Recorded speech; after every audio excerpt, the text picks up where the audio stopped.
Meu nome é Nicolas Ortega, eu sou aluno de Direito do 6º período na Faculdade ACES Unita em Caruaru. E hoje o nosso grupo irá tratar sobre recuperação judicial, em especial a recuperação judicial da OI. Bem, nós vamos falar sobre todos os aspectos, as formas com que as empresas podem entrar, o porquê essas empresas devem entrar nessa situação, as estratégias tomadas e, é claro, os meios jurídicos para que essas empresas consigam entrar com a recuperação judicial. Vejamos a seguinte. Meu nome é Raila, sou estudante do 6º período noturno 1 e vou resumir um pouco sobre a insolvência transnacional.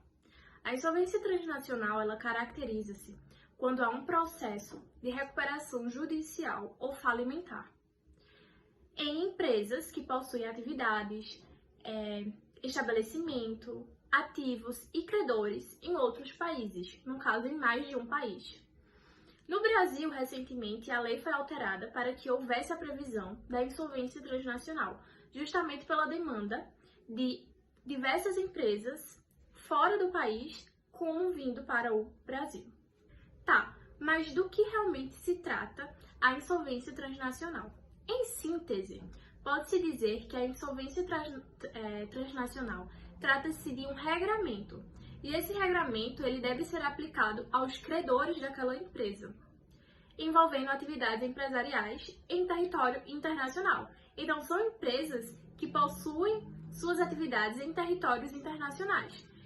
Sim, mas o objetivo disso é para que haja a segurança jurídica dos demais credores, para que esses credores lá na frente não venham a se prejudicar mediante alguma ocorrência que haja em determinada empresa.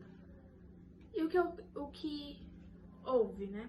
Mediante o grande avanço de empresas no Brasil, de empresas que possuem bens no Brasil e também no estrangeiro, foi necessário que houvesse a reforma da Lei de Recuperação Judicial e Falências, para que houvesse uma maior segurança aos seus credores e para que houvesse um maior desenvolvimento econômico. E também para que assegurasse, a crise econômica financeira para os credores. Então, essa reforma ela precisou existir, ela precisou ser feita para que houvesse a asseguração da insolvência transnacional na nossa lei brasileira.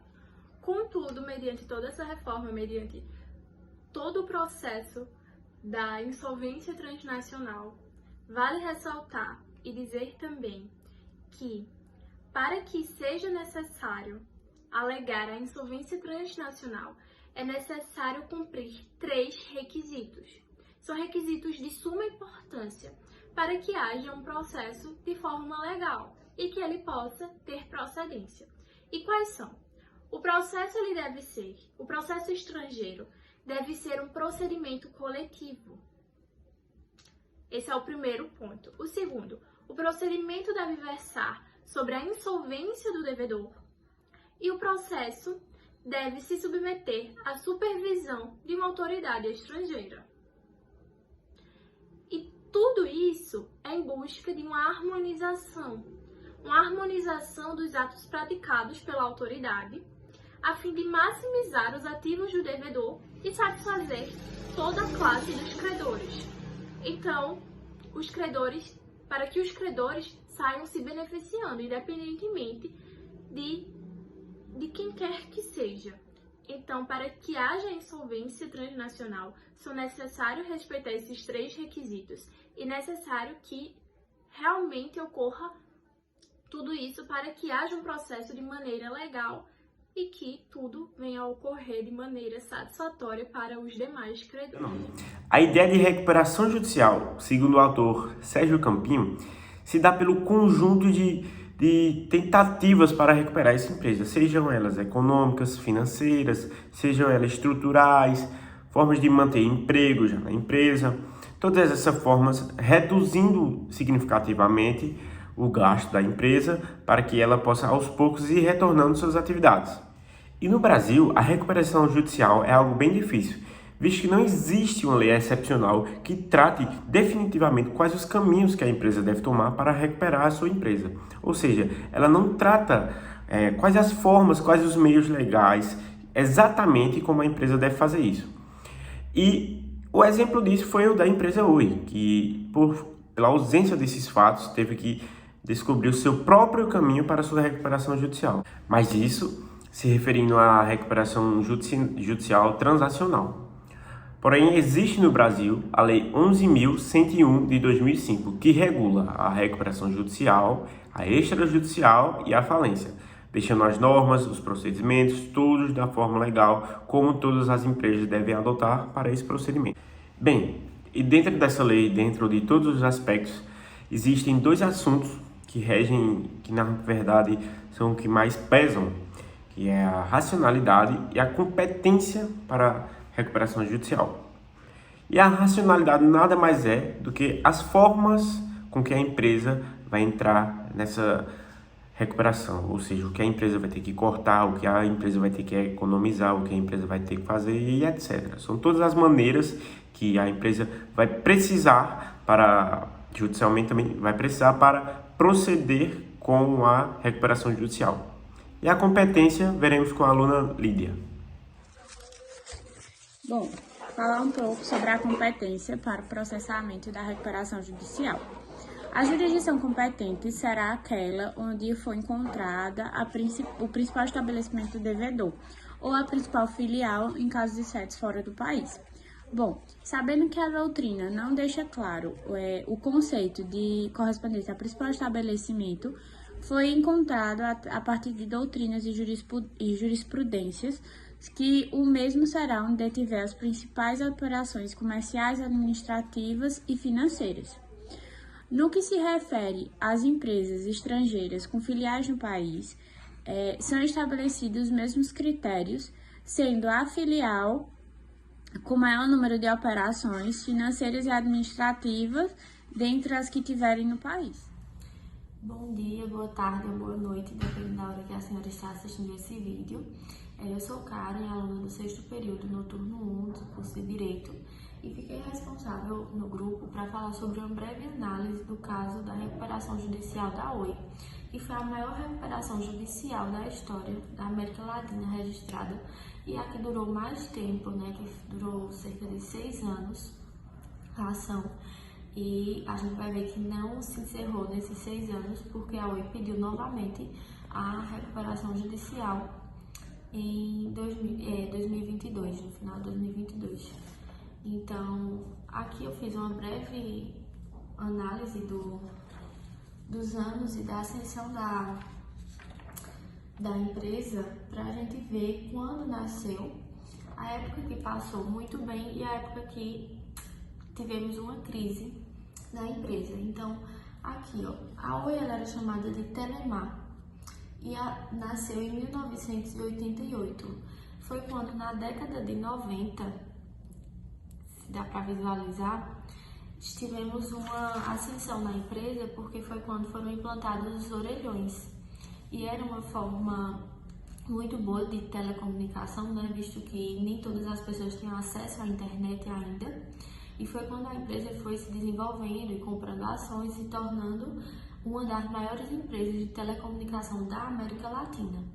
Então, em 2001 até 2009, a Oi foi comprando outras empresas, que a gente vai ver que foi o que acarretou também, inclusive, essa queda e essa crise empresarial para fazer com que a Oi basicamente falisse e pedisse a ação de recuperação judicial em 2016. Então, a Oi, ela comprou empresas endividadas, como a Brasil Telecom, e esse foi um dos principais motivos para a falência da empresa. Após isso, a Telemar se juntou com a Telemar Norte e Leste e se formou a empresa chamada Oi, que é uma sociedade anônima, Então, foi quando a Portugal Telecom, ela não pagou 3,2 bilhões de reais e fez com que a Oi tivesse uma grande quebra de expectativa nas suas ações e quebrasse, de certa forma, a empresa. Em 2014, a Oi entrou numa grande crise empresarial, que foi quando decaiu e não conseguiu mais se reerguer devido aos bilhões que estavam devendo a Oi, principalmente a Portugal Telecom. Então, em 2016, a Oi requereu a recuperação judicial, que foi o ano mais difícil, digamos, que foi quando eles não conseguiram mais manter a empresa porque tinha mais dívidas do que bens. Então, quando foi em 2022, que digamos que foi esse processo todo de recuperação judicial, a expectativa era que a Oi de fato se reerguesse, mas o que aconteceu na verdade foi que em 2022, quando acabou todo o primeiro processo de recuperação judicial, a Oi pediu novamente recuperação judicial no Rio de Janeiro, pois teve um déficit de aproximadamente 20. Então, dentre os motivos que fizeram com que a Oi falisse e precisasse solicitar na Justiça uma ação de recuperação judicial, está os negócios mal sucedidos que foram feitos e formaram uma dívida de cerca de 65 bilhões de reais, a venda da Oi Móvel e o calote que a Portugal Telecom causou, quando deveu 3,2 bilhões de reais à Oi, sem contar no principal deles, que foi a queda das ações em 47,5%. Então, a gente ainda está nesse processo de recuperação judicial, requereu em 2022 outra ação de recuperação, e aí a gente ainda está numa fase muito incerta de como será que vai ficar a Oi, se a Oi de fato vai conseguir se reerguer ou se vai acontecer de eles falirem de fato. Olá pessoal, meu nome é Luciana Manuel e finalizando aqui o trabalho, o tema mostra uma grande complexidade, sendo essencial a expansão do debate para promover o maior conhecimento sobre o assunto, principalmente entre legisladores, juristas e doutrinadores. Destaca que, no caso apresentado, a recuperação da Oi teve a atuação de todas as empresas pertencentes ao grupo como litisconsórcio, participando na parte ativa da ação, para que o seu restabelecimento acontecesse de melhor forma. A recuperação judicial do grupo da Oi teve grandes dificuldades e desafios que demandaram o auxílio de algumas ferramentas, como a analogia às leis estrangeiras e a aplicação do entendimento jurisprudencial para suprir uma lacuna e a ausência de previsão legal brasileira. A normatização de um procedimento eficaz que regulamente a recuperação judicial em empresas transacionais e seus efeitos torna-se necessária e urgente. Atualmente tem o propósito de sanar a omissão legal para incluir a insolvência transacional na legislação brasileira.